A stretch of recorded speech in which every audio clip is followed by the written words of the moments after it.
ধর্মনগর মহিলা থানার উদ্যোগে উদযাপিত হল আন্তর্জাতিক নারী দিবস। আজ 8ই মার্চ আন্তর্জাতিক নারী দিবস। ধর্মনগর থানা এবং মহিলা থানার উদ্যোগে আন্তর্জাতিক নারী দিবস উদযাপন করা হয়। এই উপলক্ষে থানার সম্মুখে এক আলোচনা চক্র এবং মহিলাদের মধ্যে মিষ্টি মুখের ব্যবস্থা করা হয়।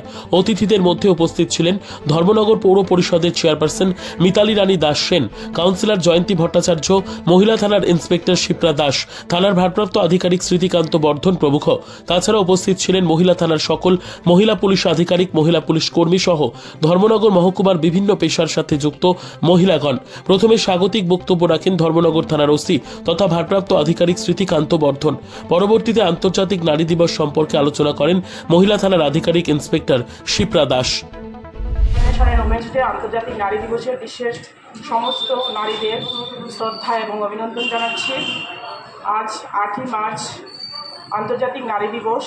দীর্ঘ সংগ্রাম, মহিলাদের অধিকার সংগ্রাম এবং পারিশ্রমিকের পর এই দিবসটি সম্মাননা পেয়েছে। দীর্ঘ খাটনির পর মহিলারা এই দিনটির সম্মান পেয়েছেন। যেখানে বিশ্বের যেখানে যে নারীরা আছেন সবাইকে আমার অন্তরের অন্তঃস্থল থেকে শ্রদ্ধা। নারীরা অর্থনৈতিক, সামাজিক, সাংস্কৃতিক, শিক্ষা সমস্ত দিক দিয়ে দীর্ঘ পরিশ্রমের ফলে এই দিনটিকে স্যালুট জানানোর জন্য এই বিশেষ একটি মুহূর্ত। অ্যাকচুয়ালি আমরা প্রতিটা দিনই নারী দিবস, কিন্তু তারপরও মহিলাদের ওই আলাদা করে ওই তাদের কঠোর পরিশ্রমকে রেসপেক্ট জানানোর জন্য এই গঠা করে একটা স্মরণীয় দিন হিসাবে 8ই মার্চ পালিত। তার মধ্যেও আমরা দেখি যে মহিলারা তারপরও অত্যাচারের শিকার রয়েছেন, এখনও রয়েছেন।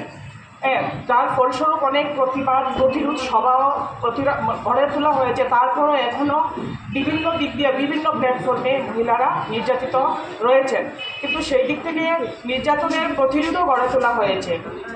তো আমি সবাইকে এটা বলবো যে সমাজে আমরা পুরুষ এবং নারী উভয়ই মিলিতভাবেই সমাজ।